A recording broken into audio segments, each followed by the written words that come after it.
চিকিৎসা অনুদান প্রদানের বিষয়। আসলে চিকিৎসা অনুদান সংগঠনের টাকা পাওয়ার যোগ্য কে, সর্বপ্রথম আমাদের এটা বুঝতে হবে, জানতে হবে এই সংগঠনের টাকা পাওয়ার যোগ্য কে, খাওয়ার অধিকার কে রাখে। কারণ এই সংগঠনের টাকা তো আমার ব্যক্তিগত না, কোনো ব্যক্তির না, কোনো ব্যক্তি প্রতিষ্ঠানের না, এটা শ্রমিকদের টাকা। এই টাকা কে পাবে, ওই যোগ্য ব্যক্তিকে খুঁজে বাইর করার যোগ্যতা ফের আমাদের নেতাদের থাকতে হবে। কারণ আমরা ইচ্ছা করলে যাকে তাকে এই টাকা দিতে পারি না, হতে পারে সে সদস্য। একজন আসবে কোমরের ব্যথা, তো জন্মের পর থেকেই কোমরের ব্যথা, বাতের ব্যথা, ওই আসে এখানে টাকা চাচ্ছে, আমরা কিন্তু দিয়ে দিচ্ছি, আমরা দিচ্ছি সততা টাকা দিচ্ছি, শ্রমিক তো সংগঠনের টাকা নিয়ে যাক, নিয়ে যাক। আর আমাদের প্রেসিডেন্ট সেক্রেটারি কিন্তু এটা উন্মুক্ত করে দিছে, দরখাস্ত দিলে তোমরা নেতারা যেই থাকবা টাকা দিয়ে দিবা, চিকিৎসা অনুদান দিয়ে দিবা। কিন্তু আমার মনে হয় এখানে ভুল হচ্ছে, এই জন্যই ভুল হচ্ছে।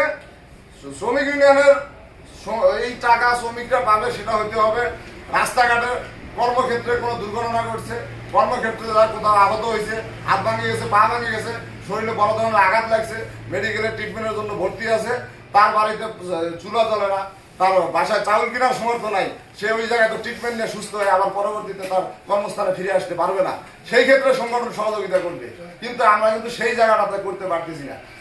সংগঠনের সদস্য ওই মেডিকেলে ভর্তি থাকবে, আমরা নেতারা যা মেডিকেলে তাকে দেখে আসবো, দেখে তার পরিস্থিতি দেখে আসে, পরিস্থিতির উপরে তাকে আমরা অনুদান দিব।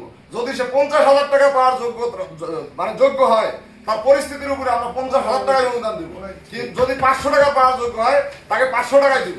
কিন্তু এখানে দেখা যাচ্ছে এমাল গেট যায় আসতেছে, দরখাস্ত দিচ্ছে, তাকে আমরা টাকা দিয়ে দিচ্ছি। এ পর্যন্ত আমি হিসাব করলাম প্রায় 70 লক্ষ টাকা চলে গেছে এই এক বছরে।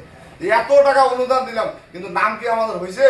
2-4টা ভঙ্গু শ্রমিককে কি আমরা সুস্থ করে তাকে কর্মস্থানে ফিরে আনতে পারছি? আমরা কিন্তু পারি নাই।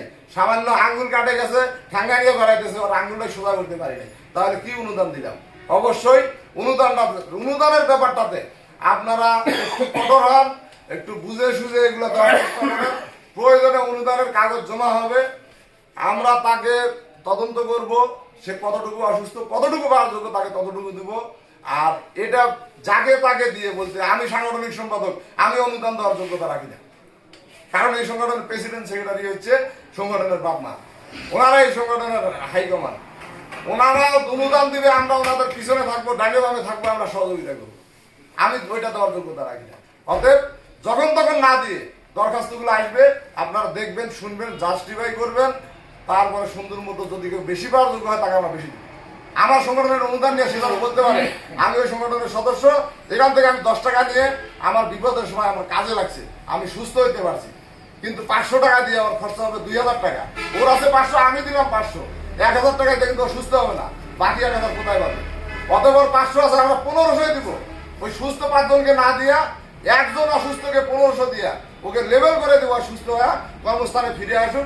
ও আমার শ্রমিক বোঝানো বলতে পারে আমার নেতারা, আমার সংগঠন আমার পাশে ছিল বিধায় আজকে আমি সুস্থ হয়েছি।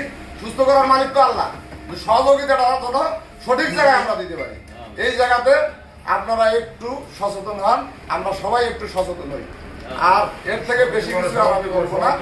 আসসালামু আলাইকুম, হিন্দু ভাইদের আদাব। এই পর্যায়ে বক্তব্য রাখবেন আমার